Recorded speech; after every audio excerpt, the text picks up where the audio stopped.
Hi friends, mastmaga.comಗೆ ಸ್ವಾಗತ. ನಾನು ಅಮರ್ ಪ್ರಸಾದ್. ವಿಧಾನಸೌಧದಲ್ಲಿ ಪಾಕಿಸ್ತಾನ್ ಪರ ಘೋಷಣೆ ವಿಚಾರಕ್ಕೆ ಸಂಬಂಧಪಟ್ಟ ಹಾಗೆ 6 ದಿನಗಳ ಬಳಿಕ ಇದೀಗ 3 ಆರೋಪಿಗಳನ್ನ, ಒಬ್ಬ ಅಲ್ಲ 3 ಆರೋಪಿಗಳನ್ನ ಕರ್ನಾಟಕ ಪೊಲೀಸರು ಅರೆಸ್ಟ್ ಮಾಡಿದ್ದಾರೆ.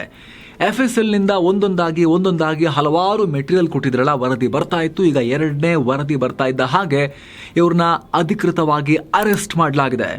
6 ದಿನಗಳಿಂದ ಇವ್ರನ್ನ ಪೊಲೀಸರು ತಮ್ಮ ವಶದಲ್ಲಿ ಇಟ್ಕೊಂಡಿದ್ರು, ತಮ್ಮ ಕಂಟ್ರೋಲ್ನಲ್ಲಿ ಇಟ್ಕೊಂಡಿದ್ರು. ಈಗ ಅಧಿಕೃತವಾಗಿ ಬಂಧಿಸಿ ಅವ್ರನ್ನ ಕೋರ್ಟ್ಗೆ ಹಾಜರುಪಡಿಸೋಕೆ ಕರ್ಕೊಂಡು ಹೋಗ್ತಿದ್ದಾರೆ. ಬೌರಿಂಗ್ ಆಸ್ಪತ್ರೆಯಲ್ಲಿ ವೈದ್ಯಕೀಯ ಪರೀಕ್ಷೆಯನ್ನು ಕೂಡ ಈಗ ನಡೆಸಲಾಗಿದೆ. ಈ 3 ವಿಧಾನಸೌಧ ಪೊಲೀಸರ ವಶದಲ್ಲಿದ್ರು. ಇಲ್ತಾಜ್ ಅಂತ ಒಬ್ಬ ದಿಲ್ಲಿಯವನೀತ, ಮುನಾವರ್ ಅಂತ ಬೆಂಗಳೂರಿನ RT ನಗರದ ನಿವಾಸಿ, ಇನ್ನೊಬ್ಬ ಹಾವೇರಿಯ ಬ್ಯಾಡಗಿಯ ಮಹಮ್ಮದ್ ನಾಶಿಪುಡಿ, ಈತ ಪ್ರಮುಖ ಆರೋಪಿ.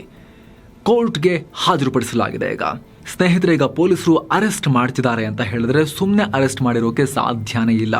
ಇಷ್ಟು ದಿನ ವಶದಲ್ಲಿ ಇಟ್ಕೊಂಡಿದ್ದ ವ್ಯಕ್ತಿಗಳನ್ನ FSLನ 2ನೇ ವರದಿ ಬಂದ ಬಳಿಕ ಅರೆಸ್ಟ್ ಮಾಡ್ತಿದ್ದಾರೆ ಅಂದ್ರೆ ಬಹುಶಃ ಪೊಲೀಸರಿಗೆ ರಿಪೋರ್ಟ್ನಲ್ಲಿ ಪಾಸಿಟಿವ್ ಅನ್ನುವಂತಹ ಅಂಶ ಕಂಡು ಬಂದಿರೋ ಕಾರಣಕ್ಕಾಗಿನೇ ಈಗ ಇವ್ರನ್ನ ಅಧಿಕೃತವಾಗಿ ಪೊಲೀಸರು ಅರೆಸ್ಟ್ ಮಾಡಿದ್ದಾರೆ.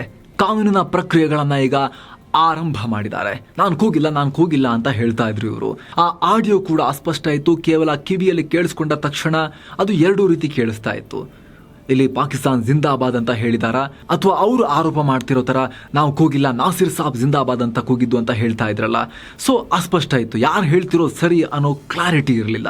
ನಾವು ಕೂಡ ಅದನ್ನೇ ರಿಪೋರ್ಟ್ ಮಾಡಿದ್ವಿ. ಆದರೆ ತುಂಬಾ ಜನ ಇಲ್ಲ, ಅದು ಪಾಕಿಸ್ತಾನ್ ಜಿಂದಾಬಾದ್ ಅಂತಾನೆ ಕೇಳಿಸ್ತಾ ಇದೆ ಅಂತ ಕೂಡ ಕಾಮೆಂಟ್ ಮಾಡಿ ನೀವು ಹೇಳಿದ್ರಿ.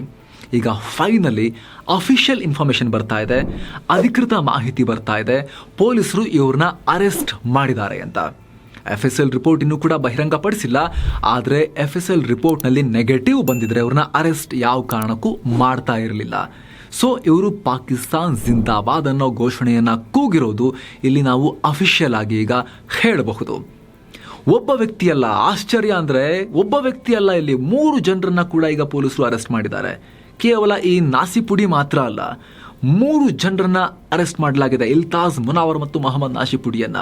ಇವರಿಗೆ ಧೈರ್ಯ ಎಲ್ಲಿಂದ ಬರುತ್ತೆ? ಆ ದುರಹಂಕಾರ ಎಲ್ಲಿಂದ ಬರುತ್ತೆ? ಇದನ್ನ ಆಶ್ಚರ್ಯದ ವಿಚಾರ ಇದು, ನಂಬಲಿಕ್ಕೆ ಕಷ್ಟ ಆಗ್ತಿರುವಂಥ ವಿಚಾರ ಇದು. ಮಲ್ಲಿಕಾರ್ಜುನ ಖರ್ಗೆ ಅವರ ಆಪ್ತ, ಕಾಂಗ್ರೆಸ್ನ ವರ್ಕಿಂಗ್ ಕಮಿಟಿಯ ಮೆಂಬರ್ ಈ ಮೊಹಮ್ಮದ್ ನಾಸಿರ್ ಹುಸೇನ್ MP ಆಗಿ ಆಯ್ಕೆ ಆದ್ರಲ್ಲ ಮೊನ್ನೆ, ಇವರು ಕಾಂಗ್ರೆಸ್ ವರ್ಕಿಂಗ್ ಕಮಿಟಿಯ ಮೆಂಬರ್. ಕಾಂಗ್ರೆಸ್ ಪಾರ್ಟಿಯ ಅತ್ಯುನ್ನತ ನೀತಿ ನಿರ್ಧಾರ ಮಾಡುವ ಕಮಿಟಿ ಇದು, ವರ್ಕಿಂಗ್ ಕಮಿಟಿ. ಅದರ ಮೆಂಬರ್ ಈ ನಾಸಿರ್ ಹುಸೇನ್, ಮಲ್ಲಿಕಾರ್ಜುನ ಖರ್ಗೆ ಕಾಂಗ್ರೆಸ್ ಅಧ್ಯಕ್ಷರಿಗೆ ಆಪ್ತ. ಇವರ ಬಾಲಂಗೋಚಿಗಳು, ಇವರ ಬೆಂಬಲಿಗರು ಪಾಕ್ ಪರ ಘೋಷಣೆ ಈ ರೀತಿ ಜಿಂದಾಬಾದ್ ಕೂಗೋಕೆ ಹೇಗೆ ಸಾಧ್ಯ? ಅದು ಕೂಡ ವಿಧಾನಸೌಧದಲ್ಲಿ ನಿಂತುಕೊಂಡು, ಮಾಧ್ಯಮಗಳ ಮುಂದೆ, ಜನರ ಮಧ್ಯದಲ್ಲಿ, ಪೊಲೀಸರ ನಡುವೆ, ಕ್ಯಾಮರಾ ಮುಂದೆ. ಎಷ್ಟು ದುರಹಂಕಾರ, ಎಷ್ಟು ದೇಶ ವಿರೋಧಿ ಮನಸ್ಥಿತಿ. ಹಾಗಾದ್ರೆ ಈ ವ್ಯಕ್ತಿಗಳು ಇವರ ಈ 60, 70, 80 kg ತೂಕದ ದರಿದ್ರ ದೇಹವನ್ನು ಹೊತ್ಕೊಂಡು ಯಾಕಿದ್ದಾರೆ ಭಾರತದಲ್ಲಿ? ಈ ಮಣ್ಣಿನ ಮೇಲೆ ಯಾಕೆ ನಡಿಬೇಕು ಇವರು? ಇಲ್ಲಿ ಯಾಕೆ ಉಸಿರಾಡಬೇಕು? ಇಲ್ಲಿ ಯಾಕೆ ತಿನ್ನಬೇಕು ಇವರು? ಇಲ್ಲಿ ಯಾಕೆ ನೀರನ್ನ ಕುಡಿಬೇಕು ಇವರು? ಇವರಿಗೆ ಇಲ್ಲಿನ ಡೆಮೋಕ್ರಸಿಯಲ್ಲಿ ಯಾಕೆ ಪಾಲ್ಗೊಳ್ಳೋ ಅಧಿಕಾರ ಬೇಕು? ಇವರು ಯಾಕೆ ಭಾರತದಲ್ಲಿ ಬದುಕಿರ್ಬೇಕಾಗಾದ್ರೆ?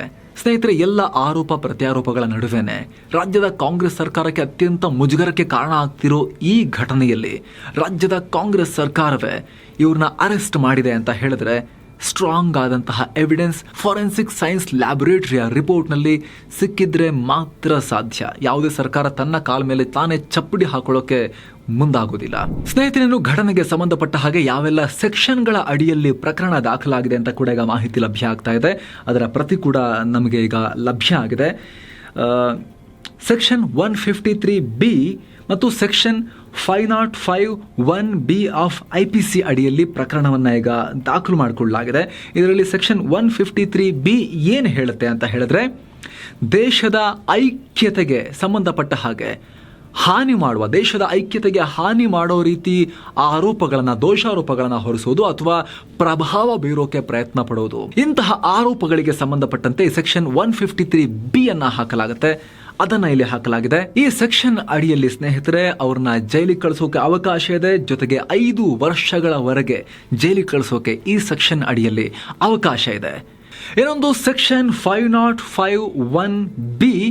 ಈ ಸೆಕ್ಷನ್ ಅಡಿಯಲ್ಲಿ ಇದು ಏನು ಹೇಳುತ್ತೆ ಅಂತ ಹೇಳಿದ್ರೆ ಸ್ನೇಹಿತರೆ, ಸಾರ್ವಜನಿಕರಲ್ಲಿ ಭಯ ಭೀತಿ ಹುಟ್ಟಿಸೋ ಪ್ರಯತ್ನ, ಜೊತೆಗೆ ದೇಶ ಹಾಗೂ ಸಮಾಜದಲ್ಲಿ ಅಶಾಂತಿಗೆ ಕಾರಣ ಆಗೋ ಪ್ರಯತ್ನದ ಆರೋಪದಲ್ಲಿ ಈ ಸೆಕ್ಷನ್ ಅನ್ನ ಬಳಸಲಾಗುತ್ತೆ. ಈ ಸೆಕ್ಷನ್ ಅಡಿಯಲ್ಲಿ ಫೈನ್ ಹಾಕಬಹುದು, 3 ವರ್ಷಗಳವರೆಗೆ ಜೈಲು ಶಿಕ್ಷೆಯನ್ನು ಕೂಡ ವಿಧಿಸಬಹುದು, ಅಥವಾ ದಂಡ ಹಾಗೂ ಜೈಲು ಶಿಕ್ಷೆ ಎರಡನ್ನ ಕೂಡ ವಿಧಿಸೋಕೆ ಅವಕಾಶ ಇರುತ್ತೆ. ಸೊ ಈ 2 ಸೆಕ್ಷನ್ಗಳ ಅಡಿಯಲ್ಲಿ ಈ 3 ವ್ಯಕ್ತಿಗಳ ವಿರುದ್ಧ ಈಗ ಪ್ರಕರಣವನ್ನ ದಾಖಲು ಮಾಡಿಕೊಳ್ಳಲಾಗಿದೆ. ಸ್ನೇಹಿತರೆ, ಈ ಸೆಕ್ಷನ್ ಅಲ್ಲ ಇವ್ರ ಮೇಲೆ ನೇರವಾಗಿ ಸುತ್ತಿ ಬಳಸಿಯಲ್ಲ, ಡೈರೆಕ್ಟ್ ಆಗಿ ಇವ್ರ ಮೇಲೆ ದೇಶದ್ರೋಹ ಟ್ರೀಸನ್ನ ಕಾನೂನುಗಳನ್ನ ಸೆಕ್ಷನ್ಗಳನ್ನೇ ಹಾಕಬೇಕಾಗಿತ್ತು. ಮುಂಚೆ ಸೆಕ್ಷನ್ 124A ಇತ್ತು, ಭಾರತೀಯ ನ್ಯಾಯ ಸಂಹಿತೆ ಅಡಿಯಲ್ಲಿ ಈಗ ಸೆಕ್ಷನ್ 150. ಇದರ ಅಡಿಯಲ್ಲಿ 7 ವರ್ಷಗಳವರೆಗೆ ಜೈಲು ಶಿಕ್ಷೆ, ದಂಡ ಅಥವಾ ಎರಡನ್ನ ಕೂಡ ವಿಧಿಸೋಕೆ ಅವಕಾಶ ಇದೆ.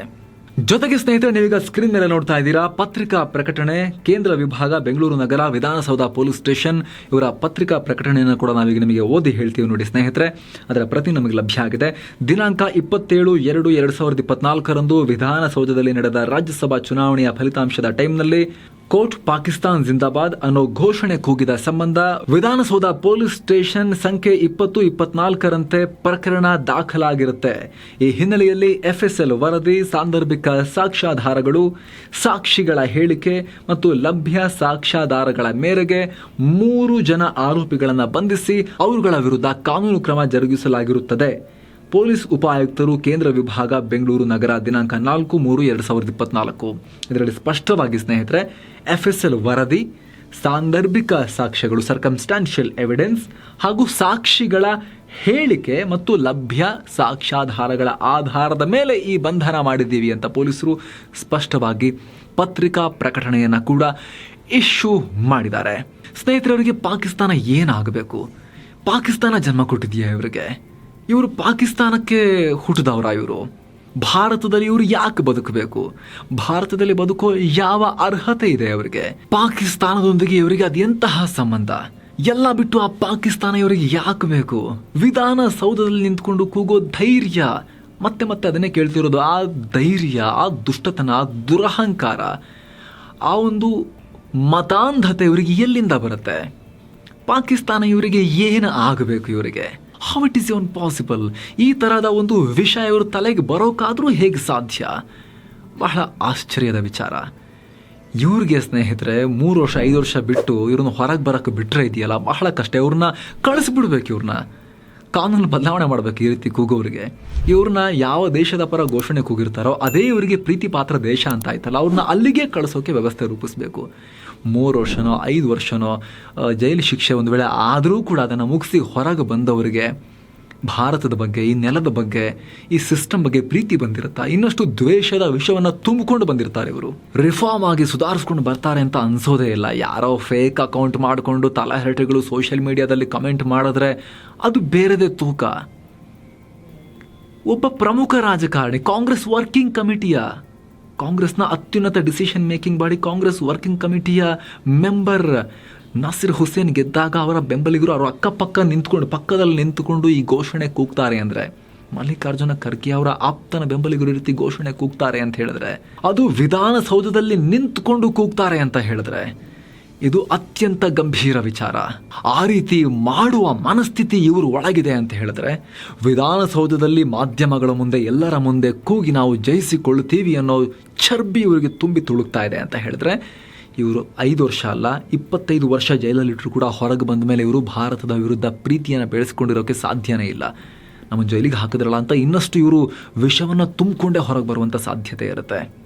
ಹಾಗಾಗಿ ಸ್ನೇಹಿತರೆ, ದೇಶದ ಐಕ್ಯತೆಗೆ ಭಂಗ ತರೋರು, ದೇಶ ವಿಭಜನಕಾರಿಯಾಗಿ ಮಾತನಾಡೋರು, ಶತ್ರು ದೇಶದ ಪರವಾಗಿ ಇಲ್ಲಿ ಬದುಕ್ತಾ ಇಲ್ಲಿ ಬಾಳ್ತಾ ಘೋಷಣೆಗಳನ್ನು ಕೂಗುವವರು, ಅವರನ್ನು ನಿಮ್ಮ ಪ್ರೀತಿ ಪಾತ್ರ ದೇಶಕ್ಕೆ ಹೋಗಿ ಅಂತ ತಗೊಂಡು ಹೋಗಿ ಸಮುದ್ರಕ್ಕೆ ಬಿಸಾಗ್ಬಿಡ್ಬೇಕು. ಅಲ್ಲಿಂದ ಹೆಂಗಾದರೂ ಈಜ್ಕೊಂಡು ಹೋಗಿ ನೀವು ಅಂತ, ಅಥವಾ ಹೆಂಗಾದರೂ ಹೋಗಿ ಅಂತ.